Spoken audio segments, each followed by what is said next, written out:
Let me take a time out to say a special good morning to those of you listening to Classic Radio 105.5, 105.9 on the FM dial. Those of you viewing GBN TV, good morning to you also. However, you're viewing Channel 7, Channel 11, Channels 20, good morning and welcome. It's to the point. It's Tuesday, the 4th day of March. Yes, 2025. Those of you also via social media platforms, good morning to you. Whether it's the Facebook page, YouTube channels, good morning. Those of you via GBN's webpage, good morning to you also. That's gbn.gd. Good morning. Welcome. It's Opposition Tuesday here on To The Point, and of course representing this morning here for the new National Party, which is the opposition party here in Grenada. We have, of course, Miss Amanda Japal with us this morning. Let's go over to her and say good morning. Good morning to you, Miss Amanda Japal. How are you this morning? And welcome to the program. How are you this morning? Nice to have you. Thank you. You said many things. I am glad to be here. Thank you for having me.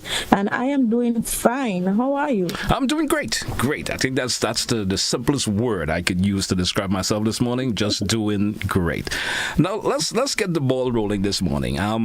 It's the first time I'm having you on the program, and welcome once again. Tell me something about Amanda Japal.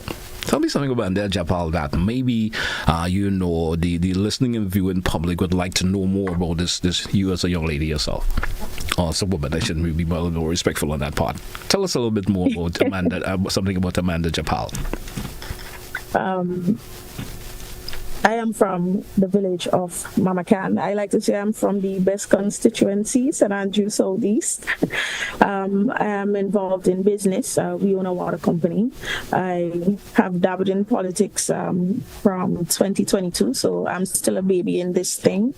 I am a cohort of the Regional Organization of Women in Leadership. I am a member of CIWIL as well, a civil sister. So my main thing is politics and business. I like to call myself a servant of the people, in just simple terms. All right, that's a nice way of putting it together in the simplest form. I like that. You mentioned politics. Tell us your reason why politics has attracted you in the manner in which it has attracted you thus far. I grew up in a family that wasn't heavily involved in politics, but I grew up seeing the potential of young people, potential that often went unnoticed. And I saw, talent that was just wasted on the block. And I had opinions. I had things that I wanted to say. I wanted people to listen to me. But I was speaking in spaces that could provide no real assistance. And we often do that. We speak in the rum shops, we speak at home. And then I stumbled across a quote, a very famous quote, I might add, "Be the change that you wish to see in the world." And I took it upon myself when the opportunity arose to I just walked into Mrs. Pierre's office. She is our MP, and I said, "Hey, I want to do something. I want to make an impact. I don't know where, but I want to do something." And that is how I came into politics. I stood up one day and I compared the main parties that we had, the NDC and the NMP, and their values and beliefs of the NMP.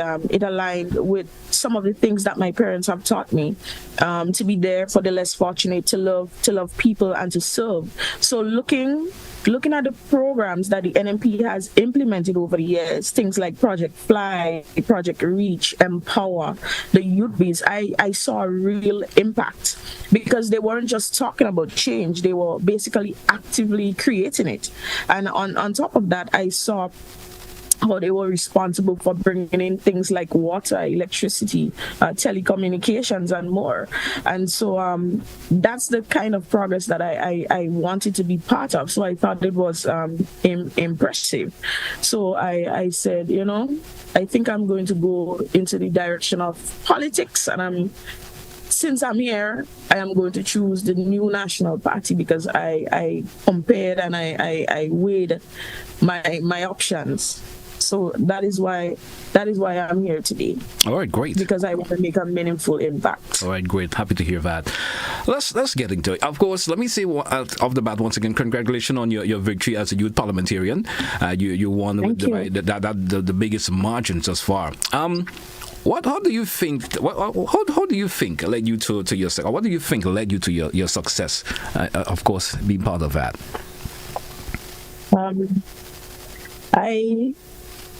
I won with over 90-something% of the votes. So before I say anything else, I am profoundly grateful and filled with immense pride, because that number is truly humbling. And I remember someone saying to me, "Hey, you give them a kid, girl." But I think my success came from genuine engagement, hard work, and having that clear vision for youth development. I think it was important that I had been on the ground. I've been listening to the people, and I truly understood the concerns of the youths in St. Andrew Southeast. In fact, I had written a pledge for the youths where I indicated that I'll be advocating for their dreams, their challenges, and aspirations. So they had believed in me. So a lot of planning and strategizing went into my youth campaign, and my team played a very critical role in making that happen. So without them, this victory would never have been possible. I remember one of my teammates calling me like about 1 o'clock in the morning, and they were like, "Amanda, you need to get up and start campaigning." Mind you, it's 1 o'clock in the morning, You on your honeymoon or something? And I'm like, "Can we do that at 6 o'clock?" So I think my team had played a really, really strong part in that. But everything, I owe everything to God and to my supporters who walked with me on this journey, and to the people of St. Andrew Southeast that have placed me into this position. All right. You spoke a whole lot about the winning and what it means to you. What message, of course, does this send to the youth leadership in Grenada? Because there's a lot of young people out there that are looking for that mentorship, like you offering that now, that particular mentorship. What does it set for young leadership in Grenada? You're winning.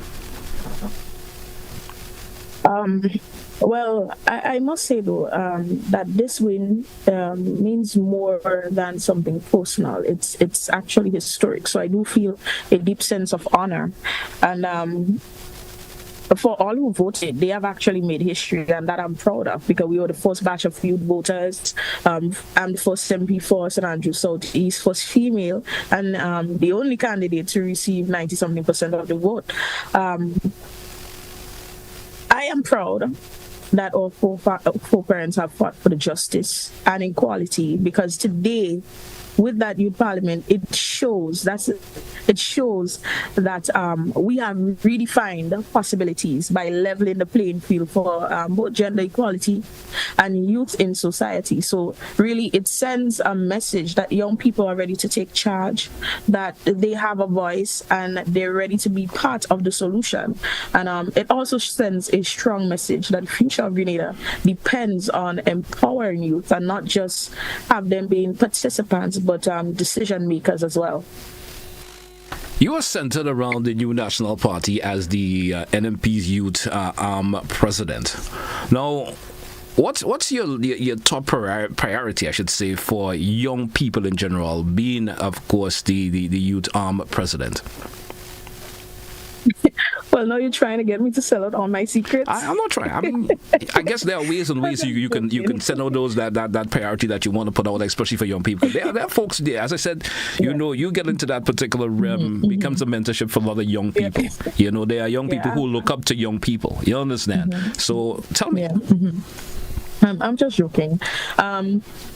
My priorities right now are rooted in what young people have told me firsthand as I travel throughout the length and breadth of Grenada, Carriacou, and Peter Martinique, but especially St. Andrew Southeast. The challenges that they face are not just individual struggles. They actually reflect a system that hasn't evolved, fast enough to meet their needs, such as the skills development and and jobs. Too many people are being trained for jobs that basically don't exist right here. And while industries struggle to find those right talent, we have identified that there's a clear mismatch, and that gap itself, it must be closed, because young people don't need any more empty promises. They need real pathways to success. So if young people don't take their seat at the table, decisions will continue to be made without them. So strengthening the youth arm is key to ensuring that these young voices are heard and actually drive change. And we have an environment right now with stress and pressure, and certain coping mechanisms have gone up a certain level. So that has caused a lot of degradation in our society. So we need safe spaces, we need mentorship and guidance, so that no young person is left behind and no young person feels trapped in a cycle that they can't escape. But beyond the politics and everything like that, I think your young people really need that space where they feel like they belong. So whether that's in sports, arts, entrepreneurship, so our role as this youth arm is to create opportunities where young people can build and thrive and lead properly. Because at the end of the day, it's not about politics, it's about the people, and it's about action. So we have a number of workshops that will be coming out. So I just want them to look out for them. And you still didn't give me all of those priorities, but I'm listening. Anyway, let's move on.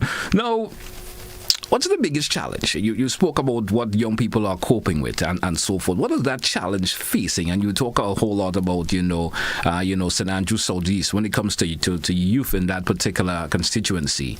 How do you plan to address them, especially the challenges that face young people within that particular constituency? I would say the biggest challenge we're facing right now is unemployment. When young people can't find work, it just doesn't affect them. It affects the entire community, and it leads to frustration. And so, as I mentioned, we see things like gambling, violence, and even gang involvement, because there's nothing else for them to do. So it's like a snowball effect. Another issue that we have in one of our areas is the closure of our community centers. These spaces used to be lifelines for young people, places where they can come in and utilize the computers that are available. But right now, we have centers that are closed, and the computers are unused, and they're just collecting dust, and kids are falling behind on their SBS because they don't have access to the resources that they need. I think one of our centers in St. Andrew Southeast actually became a gambling hub. So my plan really is to advocate for the reopening and revitalizing of these spaces, because we need to bring back access to computers, training programs, mentorship. And it's not just about resources, it's just about creating real opportunities, because I want to see young people be trained in skills that leads to jobs, and that means working with businesses to create in entrepreneurship and apprenticeship programs. And I won't pretend that we can solve everything overnight, but we can ensure that we make that our young people have safe spaces where they can learn, grow, and stay out of trouble. Let me ask you this. What worries you the most when it comes to young people in Grenada? When we see what's taking place with the violence and so forth that is taking place, what worries you the most in terms of seeing this move to a different direction, where young people are more involved in the everyday running of this country for somewhere? It may not have to be directly political, but what worries you the most? The future. If youths are the future, sometimes it seems that the future is frightening, because it seems that we have nobody to step up. If all our young men are sitting by the wayside and sitting on the blocks, and they're gambling and they're wasting their life away, then it seems like there is definitely no future. We see more older persons taking charge and taking lead. And so you wonder what is going to become of Grenada Carriacou and PT Martinique in 15 years to come. And I think that is my biggest fear. Where do we see ourselves going? Okay, great. Amanda, we're due for a break. Let's take it. When we come back, we continue with the conversation here. It's To The Point here on Classic Radio, GBN TV. We will be right back after the break. Don't touch it off.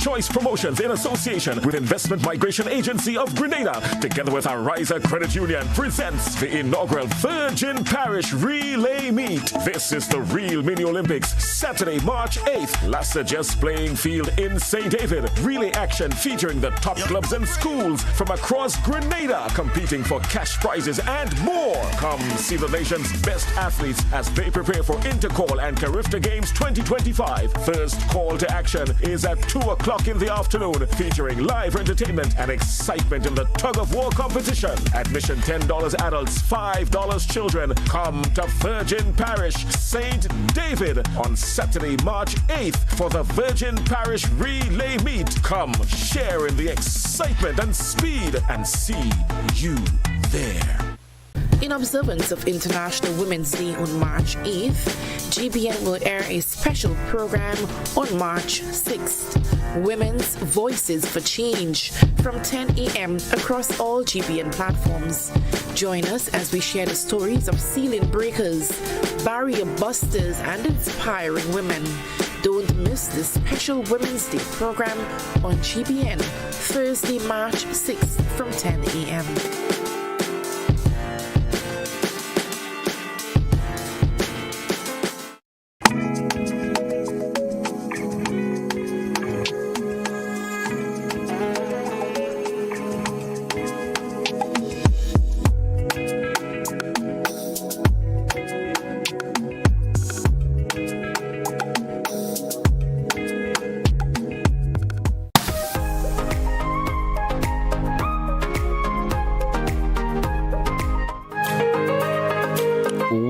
Welcome back to our listeners. Welcome back to our viewers. It's To The Point here on Classic Radio GBN TV, representing the New National Party this morning here on the program. We have Ms. Amanda Japal with us this morning here on the program. Amanda, welcome back once again, and nice to have you on the program once again with us.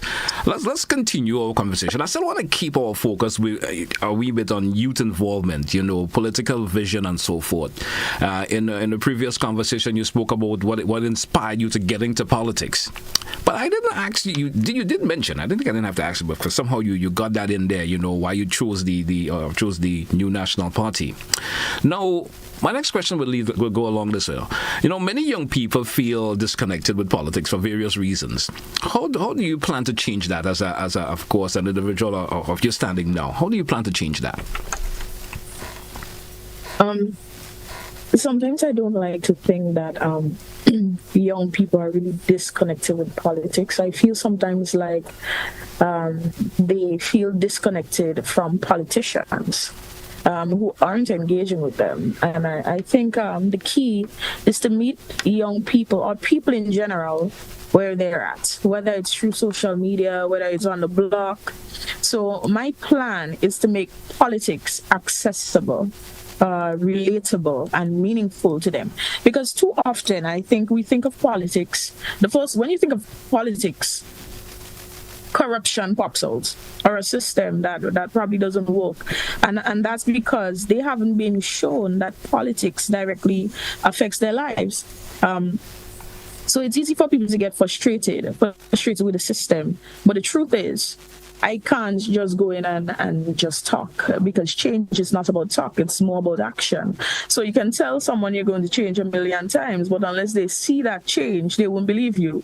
It's like a man telling his wife, hey, I'll change, but until she actually sees that, and when she sees it, she's probably going to be skeptical, because I wonder how that's going to last. And that's just the basic reality. What I'm saying is, we just need to do right by the people, and that is what I plan to do right by the people, because they actually deserve it. And politicians often forget that they were placed in power by the people, and some of them only turn to them when they need something. So that definitely needs to change. But I'm committed to engaging with our young people, listening to their concerns and showing them that their voices really do matter. So if we keep making politics relevant to their daily lives, I think we'll be able to bridge that gap and help young people connect with it in a way that's real and that's meaningful. And I think it's quite possible. We're Grenadians, we're strong and we're resilient. And you're certainly so right in relation to that. Now, you being the president of the UTAM, how do you see the UTAM shaping Grenada's future, the new National Party's UTAM shaping Grenada's future? And what are your plans to strengthen it even more, being a young person and at the level you're at now, being the president of the UTAM? Well, I think in any organization, a strong youth force is really requisite, because young people brings that energy, they bring that fresh idea, and they have a different way of seeing things. So our responsibility in that youth is to bring the people together, to ensure that youths aren't just participating, but they are the decision makers and that they have that seat at the table. So some of my plans, because we do have a strategic plan, is basically to strengthen the youth to expand our reach across all constituencies throughout the length and breadth of Grenada, Carriacou, and Petit Martinique, so that all our young people are engaged and involved, equipping our young people with leadership training so that they're not just waiting for opportunities, they're actually creating them. And just moving beyond just discussions and action-oriented programs, we want to focus on employment, education, social development. We want to strengthen our relationship with the older members of the party to ensure that the UTAM isn't just a side group, but an integral part of decision-making.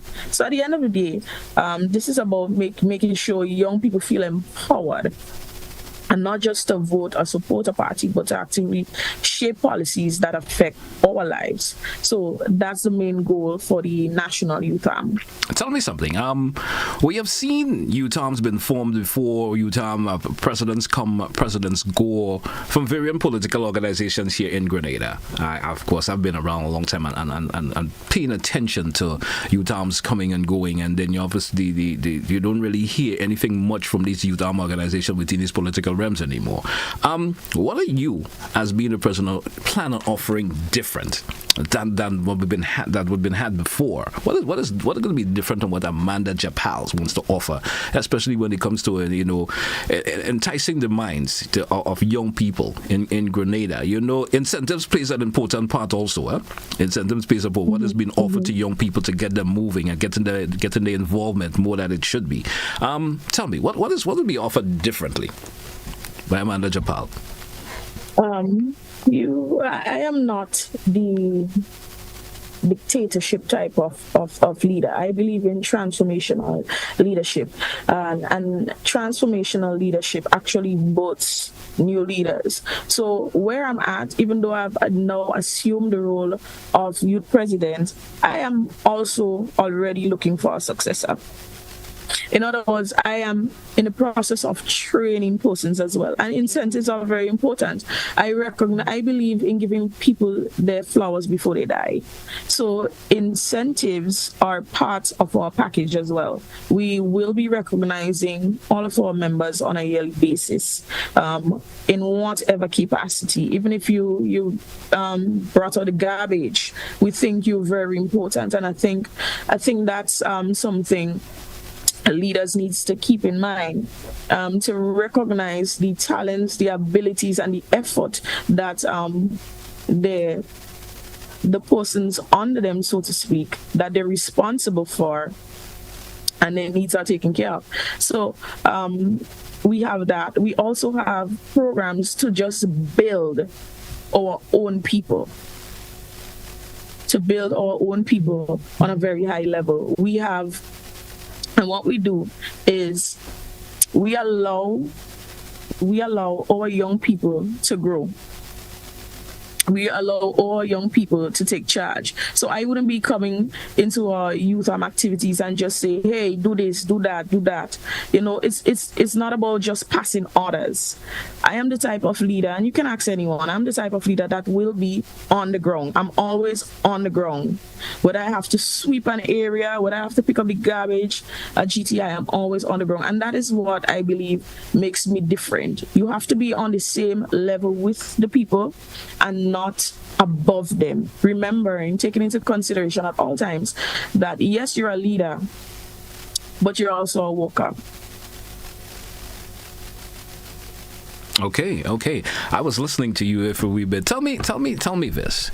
Now, will you work with the senior party leaders to ensure, especially with the youth voices, are being heard and valued a whole lot? Because, you know, sometimes you get the impression when you listen to young people speak, and they always feel the seniors of organization always feel that they are under them for various reasons. Yes, they are to a point. But would you like to work with the senior party leaders to ensure that the youth voices are heard and valued? Because sometimes they do have important part to take in the overall development of the organization. It's funny because I was just speaking about that sometime yesterday. I think first we need to respect each other and appreciate what we both can bring to the table. And I think respect is actually the foundation, because if we don't respect each other, we'll always be working against rather than with one another. But when we recognize the strengths that both generations can bring, we create a more powerful force for progress. So I think what we need to do is bridge the gap between the youths and the seniors in politics, and that requires creating spaces for intergenerational generation mentorship. So oftentimes the older generation may feel insecure about the younger person stepping in, but what we would provide is that we have to remember, though, that it's not a competition. And if we are to represent effectively, we need opportunities to be mentored by experienced leaders. And so that would allow us to learn the foundations of the politics, while we in turn can teach the older ones or the seniors about the issues impacting our generation, particularly in things like innovation and technology. So I think it's really crucial that we foster that collaboration rather than competition, because youth leadership complements the wisdom of the older generation and bring new energy and new perspectives to the table. How do you feel about the new National Party as a political organization, of course, offering the encouragement of young people at the helm of things within the organization, yourself and Kitaka and so forth? How do you feel in relation to that? I feel honored. I feel humbled. Dr. Mitchell and the new National Party has been in existence almost twice my age. You know, it's been there a very, very long time, and these are persons that I had looked up to all my life. And so to get a chance to sit at the table and to bring my perspective and to bring my new ideas, even Kitaka being the PRO and the Ali coming in and lending his hand into the organization, I think we are just truly humbled. And I appreciate, that is one of the things that I appreciate about the new National Party. They didn't just place us inside there, they actually mentored us and shaped us in who we are today and allowed us to be ourselves. They didn't stifle us, they didn't stifle our personality, and they embraced us. And I think that is one of the things I'm most appreciative about. All right, great. We're due for a break. Let's take it. We come back. We got much more to talk about. Stay with us, folks. To the point. Classic Radio GBN TV. We'll be right back after the break. Don't touch it up.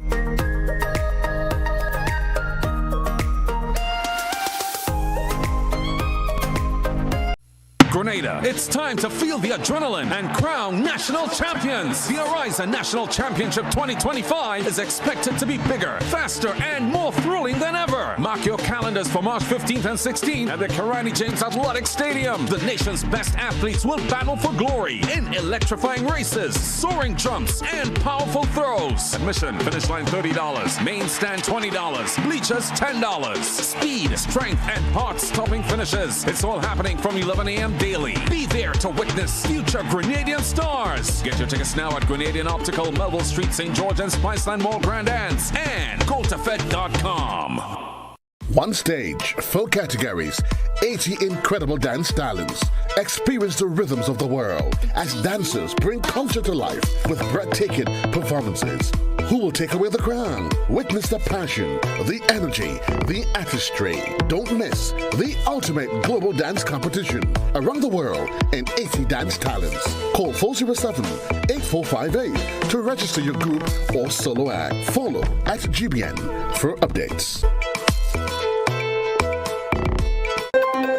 Got something to share? Call us at 440-1252. WhatsApp 405-3052 or 407-8458. Or email gbnnews@gbn.gd.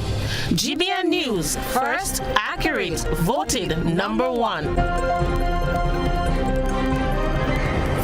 In observance of International Women's Day on March 8th, GBN will air a special program on March 6th, Women's Voices for Change, from 10 a.m. across all GBN platforms. Join us as we share the stories of ceiling breakers, barrier busters, and inspiring women. Don't miss this special Women's Day program on GBN, Thursday, March 6th from 10 a.m.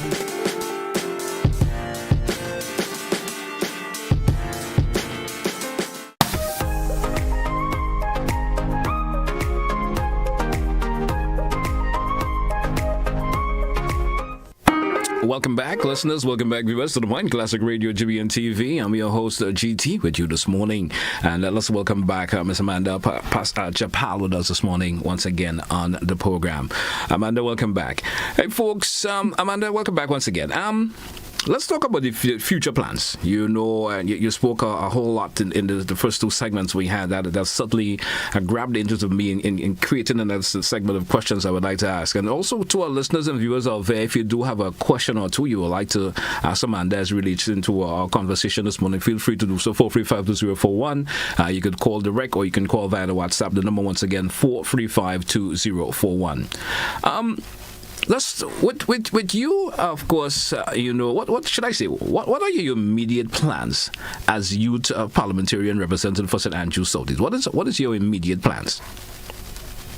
Well, our primary role is advocacy, but while we may not have direct access to resources, that doesn't mean we can't work on projects. So we do have a couple of projects that we're able to do. I did recently an independence quiz, right, for primary schools to engage the young minds regarding our history and so forth.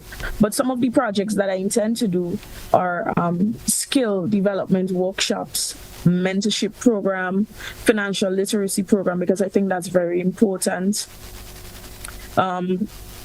We're also going to be working with one of the primary schools in St. Andrews Southeast so that we can create an agriculture project that merges technology. And what that does is it encourages children to eat healthy, eat what you grow, eat what you grow what you eat. I think we've heard that many times before, but it will encourage them to do so. And we're not growing things like just plain old lettuce. We're doing things like onions, things that you would not normally see being grown in Grenada. And at the end of it, these children are going to end up with at least nothing less than $500 in their pockets. So it merges not just technology, but it merges entrepreneurship as well. We're going to be doing self-defense programs, and we'll open it not only for youths, but we'll open it for adults as well. We've seen an influx of sexual predators. So how does your children deal with that? Can they defend themselves? So these are some of the things that we want to bring to the schools in St. Andrews Southeast. Okay, great. I didn't say we would be, of course, as I go along asking you questions, we're going to, of course, involve our listeners and viewers. If they do have a question or two they may like to ask, of course, they could chip in also. Let's take our first caller and then we continue. Caller, you're live. Good morning. Good morning. Morning, Mr. Telesford. Greetings and greetings to your guests. I must indeed say, sir, that I joined you just around 9:16 thereabouts, so I missed the introduction, and I'm not very aware of the name of your guest. Her name is Amanda Japal. Miss Japal, great, yeah. Miss Japal. Having said that, I must go on. Just a brief comment. Ay, mi madrecita santa. The line is extreme. Go right ahead, sir. Anyway, Ms. Japal, I like to hear some of the things that you were saying. And as a young person, I do laud and applaud you for making your efforts to get it involved in, and I do hope, quote unquote, the politics of the country, which is contrary to demagoguery. I wish we would end the demagoguery. So therefore, I thought I'd ask you a question, Ms. Japal, and to get an undertaking from you. Are you aware that the Constitution of Grenada has never been approved in the Parliament of Grenada, doesn't have a number nor a year of its approval, so that it can be referred to as Act number ... of year ... Now, part two. If you're not aware of this, first you'd answer, you let me know yes or no. If your answer is no, would you undertake and promise the people to investigate it? And when you come back the next time, because I am certain that you will come back one day, to let the people know what your findings are. Thank you very much for what it's worth, Mr. Telesford. Thank you, sir. Have a nice day with you, sir. Have a good morning. Thank you so much. Respond to the caller, Mr. Bell. No, I am not aware, and I do promise to investigate, and when I do get back on this program, I definitely will inform you of my findings. Okay, great. My next question to you, education and job is major concern for young people here in Grenada and various other parts around the Caribbean and the world as a whole. What policies or program would you like to see, especially here in Grenada? Our focus is our own country, Grenada. What programs would you like to see, or policies or program would you like to see that would, of course, enhance the educational factor of it and jobs? Those are those major concerns.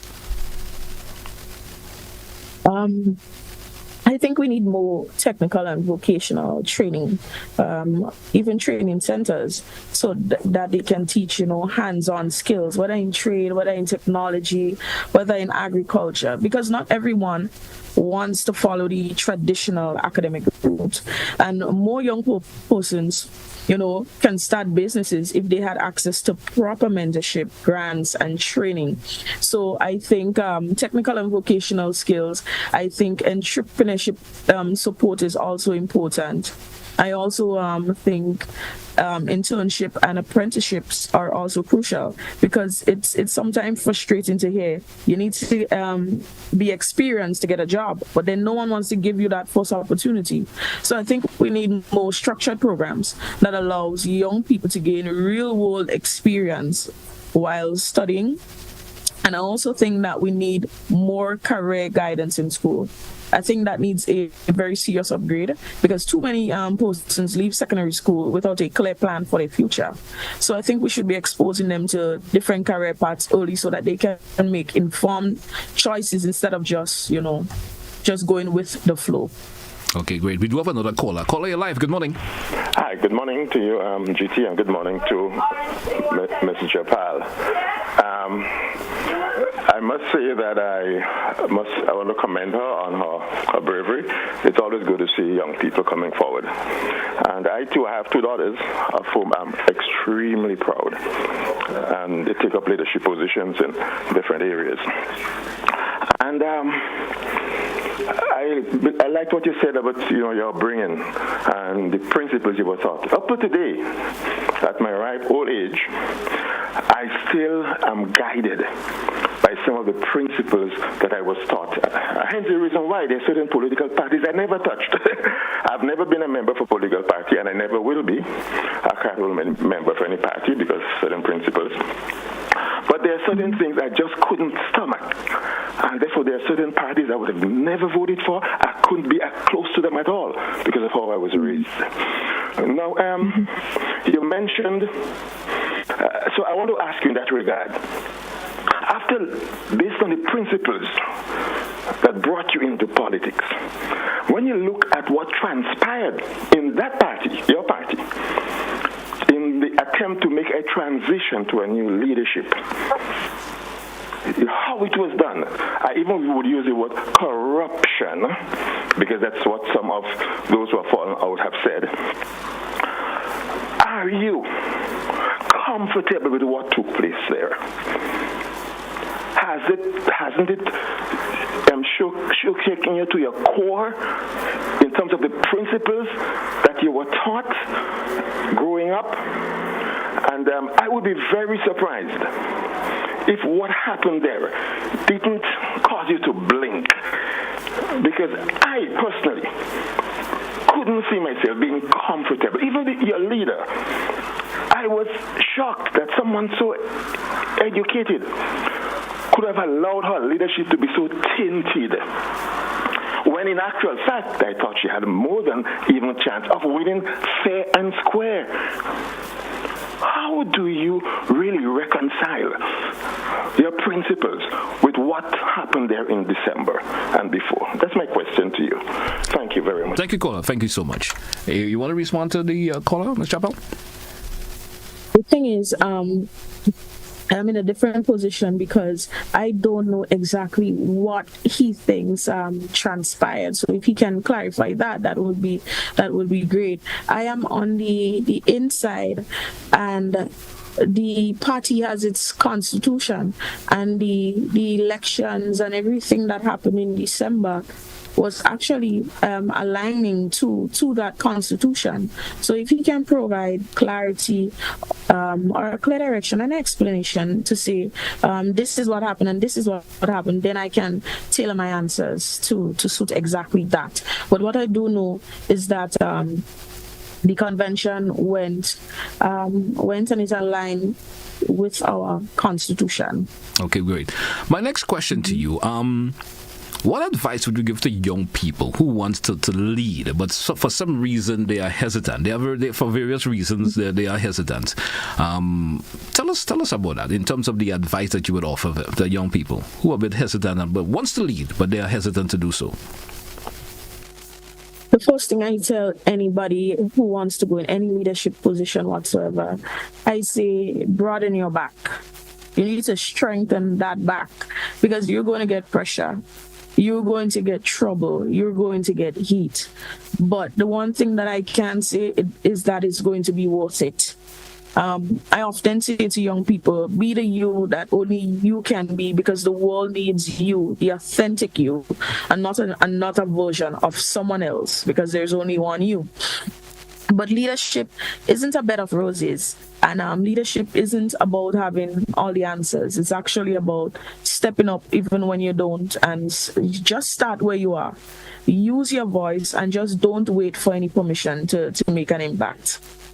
Okay, great. And you don't go right ahead. You don't have to be in politics to lead. I just want to make mention of that. Leadership happens when you're in schools, even in communities, and even in your own home. So just surround yourself with people who believe in change and do not let fear hold you back. And remember, everyone who has ever led something great started exactly where you are, unsure, but willing to try. So the only way to create the future you want is to be part of shaping that future. All right. Now, what's your long-term vision for youth development in Grenada, and how do you hope to make that particular impact on that in terms of the long-term vision that you have? I mentioned that in my maiden speech. I wanted youths in Grenada to I want us to have a Grenada where a young person has the tools to succeed. Whether that's quality education, whether that's meaningful employment, or just a seat just a seat at the table. But for that to happen, I think we need policies that that goes well beyond just talking. I think we need real investments in youth development, mentorship programs, leadership training, and opportunities that don't just cater to just a selected few persons. So I think we need to build youth networks that connects young leaders from different backgrounds, so that we're not just working on a low, but actually supporting each other's growth. And most importantly, I think young persons must be seen as decision makers and not just an afterthought. So at the end of the day, I want us to be empowered to realize their full potential, or our full potential, be equipped with the skills, the knowledge, and the confidence to shape our future, and to be included in the decision making that impacts us within our communities, and to have that support and access to quality medical and well-being initiatives. Okay, great. You mentioned in the of course initial stages of this conversation that of course that the present political leader of the new national party is one of the individuals that somehow guided you to where you want to be today in terms of getting involved in politics and being associated with the new national party. The Honorable Emlyn Pierre being the leader now of the new national party, how happy are you, or should I say, is it happy the right word? How do you feel about her leading of the party right now, being a female also, and the decision that she, or the direction she wants to take the national? How happy are you in relation to that? I am extremely happy,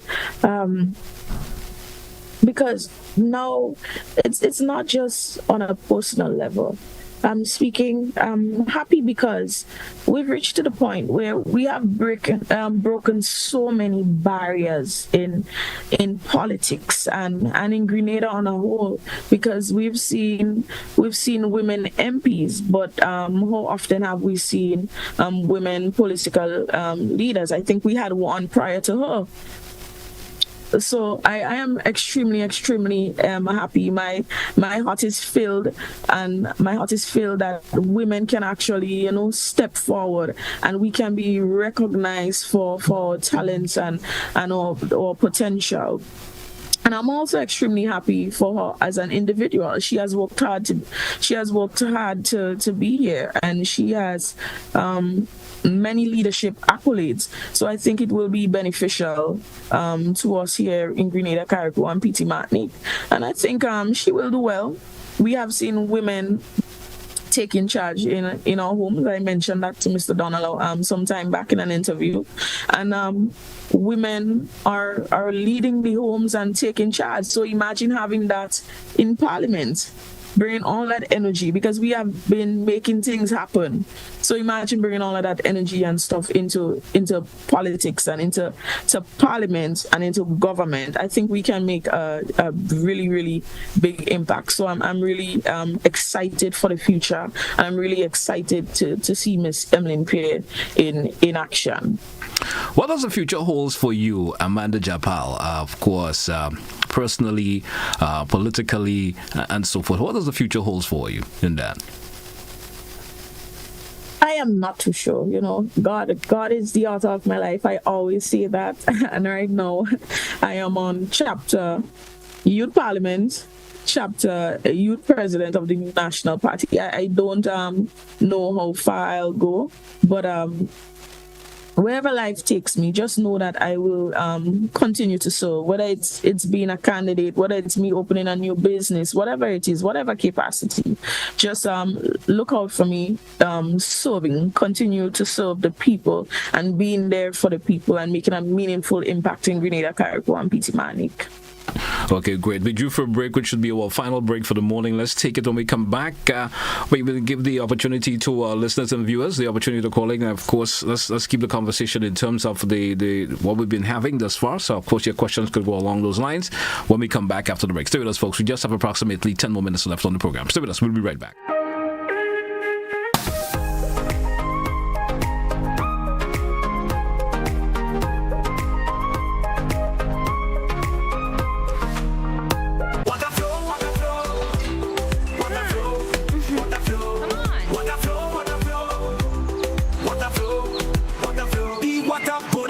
freestyle. The lifeblood flowing mile by mile. It's legacy, a beat that don't stop like Bob Marley said. One love on top. The sewage water out of sight, but it's always wrong, don't lose the light. From factories and wells so deep, corrupts one goes and fish they weep. Grey water for the garden, keep it green. Save the cash and the earth gets clean. We use the water with a mindful mind. It's out of sight but never far behind. In nature, the answers always flow. Like water running pure, the cycle grows. It renews itself, same drop, same beat. It's all good, man, you got the heat. Water flow. No clean water, no vibes they grow. Protect our water, protect our future. Time to go.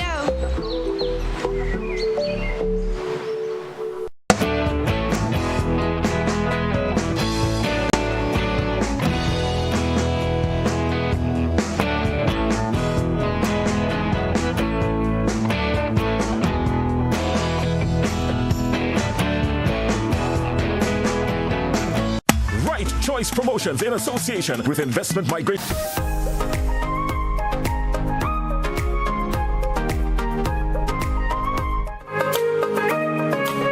Welcome back, listeners. Welcome back, viewers, to The Point here on Classic Radio, GBN TV. It's Tuesday, the 4th day of March, 2025.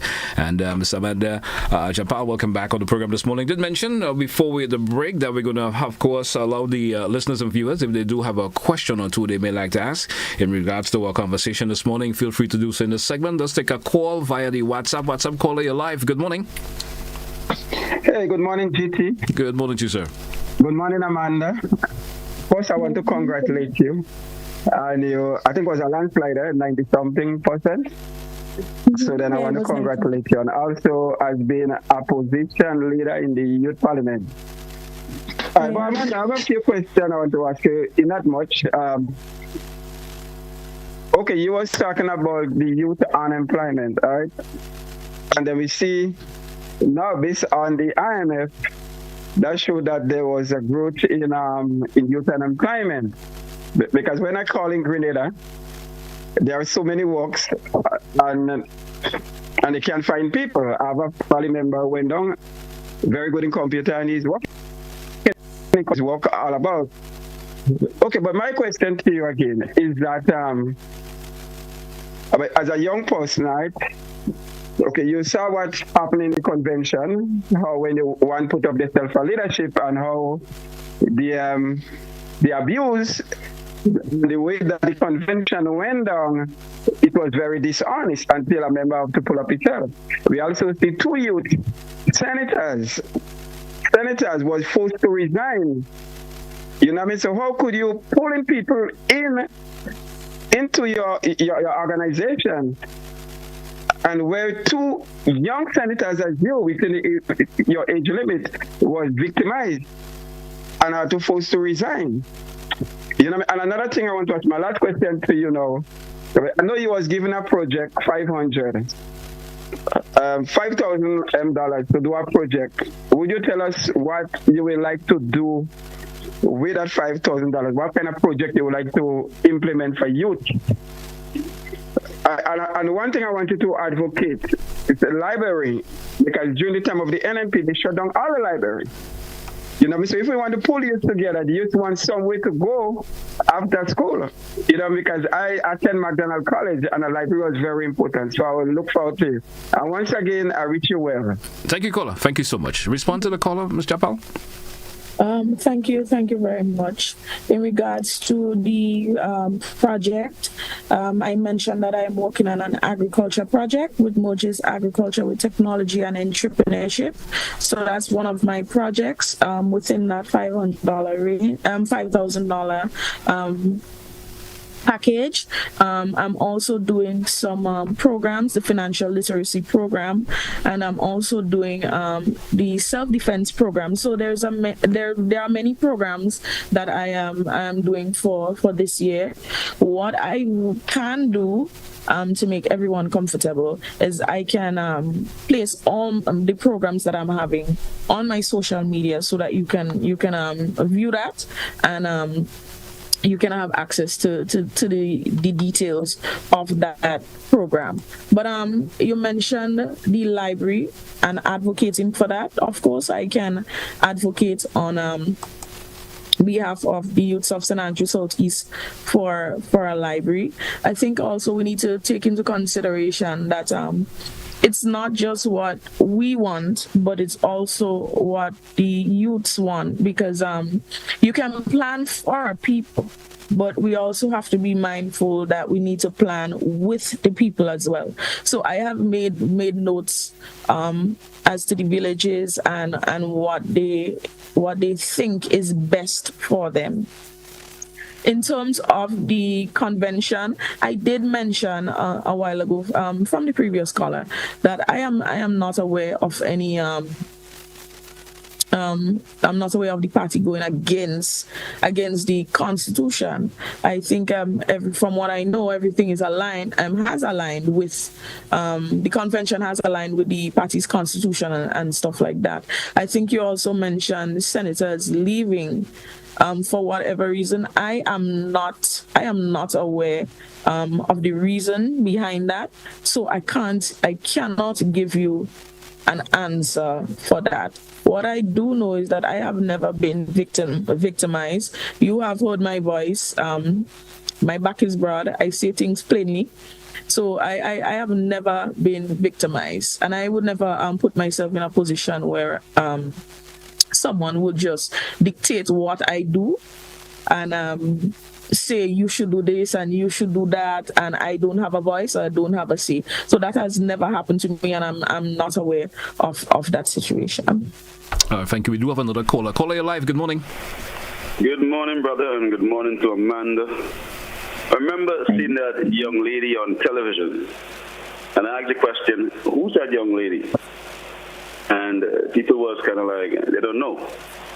But she struck me and she impressed me the first time I saw her on television. I've never met her before. The closest I ever come to her is that they came to invite me in a meeting, but she didn't come inside. She stayed outside. I wanted to ask her a question, but but she spoke about community centers and the youth center are going astray. And in my neck of the woods, we have the largest community center, and it remains closed. And in a community, groups are the lifeline of the community. And the community center is there for groups to use. And without groups in a community, the community center will be closed. So you spoke, when you speak about the youth, you need to go there and help form groups so the youth can use the community centers and they can aspire to be different things. Because if you look over Glen, most of the community centers are closed. Really and truly, they are closed. They're just closed. Big buildings, millions of dollars spent, and they just remain closed. Something is wrong with that. So I hope that you can really push that agenda and get that youth element and get more groups being formed in communities. Because when you have groups in communities, that's the lifeline of the community. Have a nice day. Thank you, caller. Thank you so much. And that was our final caller for the morning. Ms. Japal, respond to the call, and then we get some closing contributions from you this morning. I agree. As he rightfully said, I did mention that because it's something that is very heavy on my heart.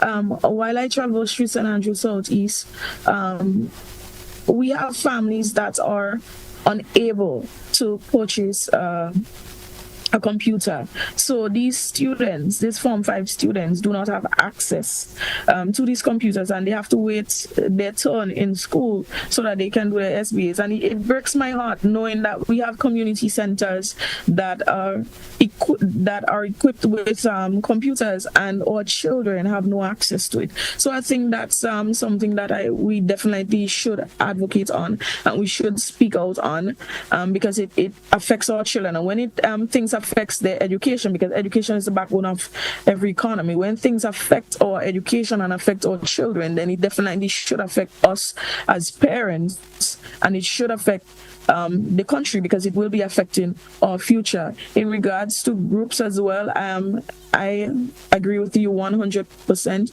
Groups needs to be formed so that children can have that bond, and so that we can as well advocate for the use of these community centers. So I agree with you wholeheartedly.